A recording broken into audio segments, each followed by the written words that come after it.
Ravi de vous retrouver pour ce nouveau numéro du Dessous des cartes. On démarre avec cette image. Le 20 avril 2022, on y voit un tir de missile Sarmat testé depuis la Russie.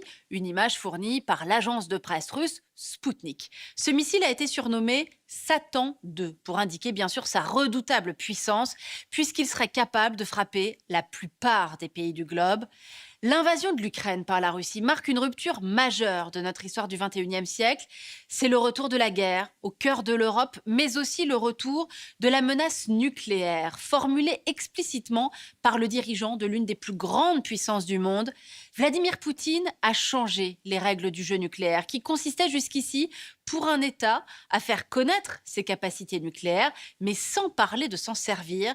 Vladimir Poutine a brisé un tabou. Alors on a voulu dresser un état des lieux de ces armes aussi puissantes que terrifiantes. Sortons nos cartes. L'ère atomique débute le 16 juillet 1945 au Nouveau-Mexique.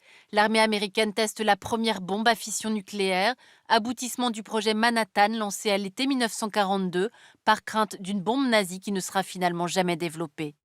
6 août 1945, Washington lance une bombe de 15 kilotonnes de TNT sur Hiroshima, tuant 140 000 personnes, essentiellement des civils. Le 9 août, à Nagasaki, une seconde bombe de 20 kilotonnes fait 70 000 victimes. Résultat, le Japon capitule, la Seconde Guerre mondiale prend fin, l'arme atomique devient le symbole de la puissance militaire absolue.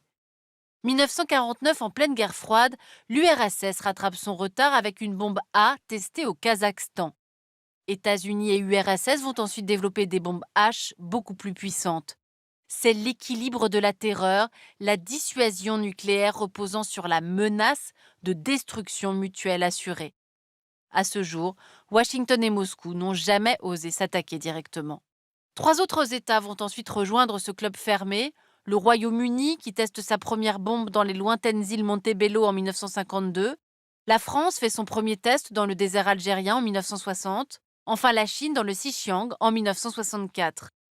Les 5 vainqueurs de la Seconde Guerre mondiale, membres permanents du Conseil de sécurité de l'ONU, restent les seules puissances nucléaires officielles. Suite à la crise des missiles de Cuba, en effet, qui conduit les États-Unis et l'URSS au bord de la Troisième Guerre mondiale, un traité de non-prolifération est signé en 1968, reconduit sans date limite en 1995. Ce TNP engage les 5 grands à ne pas diffuser armes ou techniques nucléaires aux autres États parties, 191 actuellement, en échange d'une coopération dans l'atome civil. Résultat, une série de pays stoppent leur programme nucléaire militaire ou renoncent à les développer. Brésil, Argentine, Australie, Suède, Suisse, Algérie, Kazakhstan, Biélorussie, Indonésie ou encore Corée du Sud. L'Afrique du Sud est le seul État à abandonner à la fin de l'apartheid une bombe déjà testée. En même temps, de vastes zones sans armes nucléaires sont créées dans l'hémisphère sud. En dehors des 5 grands, il existe 4 puissances nucléaires non officielles. D'abord, 3 États ayant refusé de signer le TNP en raison de leur géopolitique conflictuelle.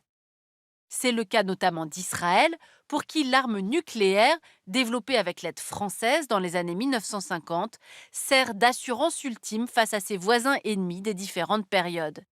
Et puis il y a les 2 frères ennemis, Inde et Pakistan. Le premier test indien date de 1974, suivi de 5 essais au Rajasthan à la mi-mai 1998, provoquant 5 tests retour pakistanais à la fin du mois de mai. Développé par le docteur Khan, héros national, le Pakistan considère cette première bombe islamique comme un égalisateur de puissance. Le même docteur Khan va aider un dernier pays à développer un programme nucléaire secret, la Corée du Nord. Traumatisé par la menace du général américain MacArthur de vitrifier le pays pendant la guerre de Corée, Pyongyang relance ses recherches après la première guerre du Golfe. Le pays quitte le TNP en 2003, fait son premier test souterrain à Punggye-ri en 2006 et 5 autres depuis. Le régime estime que c'est sa meilleure garantie de survie face à la présence américaine en Corée du Sud, au Japon et à Guam. Pour Kim Jong-un, Saddam Hussein n'aurait pas été renversé en 2003, ni Muammar Kadhafi en 2011, s'ils avaient eu la bombe atomique. Pyongyang a aussi aidé la Syrie à développer une centrale à Al-Kibar, détruite par Israël en 2007. Reste qu'en 2022, Pyongyang n'aurait que 20 à 40 bombes atomiques selon la CIA. Les 9 dixièmes des 12 705 ogives mondiales sont détenues par la Russie et les États-Unis, selon la Federation of American Scientists. Le reste est réparti entre la Chine, 350, la France, 290, le Royaume-Uni, 225, le Pakistan, 165 et l'Inde, 160, enfin Israël, 90.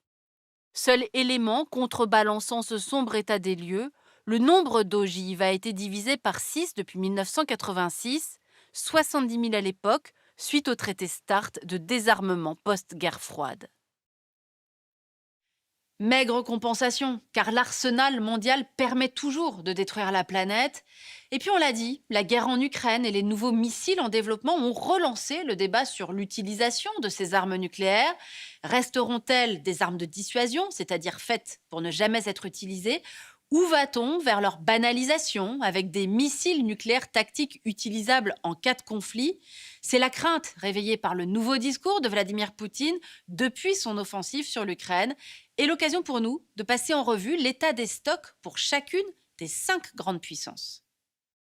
Détenteurs de 96% des ogives, les 5 grands sont aussi les seuls à pouvoir frapper le monde entier avec des missiles. Les ICBM, avec plus de 5500 km de portée, sont tirés depuis la Terre. Mais il y a aussi des missiles tirés de la mer et des airs, c'est ce que l'on appelle la triade stratégique. Seuls les États-Unis, la Russie et la Chine maîtrisent ces 3 composantes. La Corée du Nord peut seulement tirer des missiles depuis la Terre, capables d'atteindre les États-Unis. Israël, l'Inde et le Pakistan peuvent tirer leurs missiles de la Terre et des airs. La France, de la mer et des airs, et le Royaume-Uni n'a que la composante océanique, mais c'est la plus importante pour la dissuasion, car elle permet une seconde frappe en cas d'attaque. C'est pourquoi les 5 grands gardent en permanence des sous-marins en mer.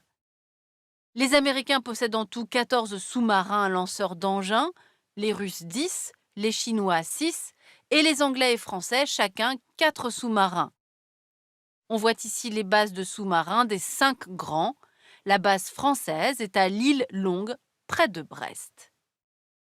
Mais hélas, contrairement aux missiles longue portée, les traités limitant les missiles moyenne portée et les missiles antimissiles ont été abandonnés ces 20 dernières années. Résultat, on assiste à une nouvelle course aux armements, notamment en Europe. Allemagne, Belgique, Italie, Pays-Bas et Turquie hébergent déjà l'arme nucléaire américaine via l'OTAN. S'y ajoutent les bases du bouclier antimissile dirigé de Ramstein en Allemagne, avec une station radar en Turquie et des moyens d'interception en Roumanie, Pologne et Espagne. Quant à la Russie de Vladimir Poutine, depuis l'annexion de la Crimée en 2014 et surtout depuis l'agression de l'Ukraine le 24 février 2022, elle a fait voler en éclats le mémorandum de Budapest de 1994 qui protégeait le pays après sa dénucléarisation post-indépendance. En mars, le Kremlin a fait tirer un de ses nouveaux missiles hypersoniques, volant à 10 fois la vitesse du son, frappant l'Ukraine et menaçant les forces de l'OTAN en Pologne. Les conséquences de cette guerre sont mondiales. Partout, des pays dits du seuil, c'est-à-dire ayant la technologie et de l'uranium enrichi ou du plutonium, hésitent à se doter de la bombe comme dissuasion. Cela vaut pour le Japon, actuellement sous parapluie nucléaire américain, mais aussi la Corée du Sud et l'Australie, qui se méfient de la puissance chinoise.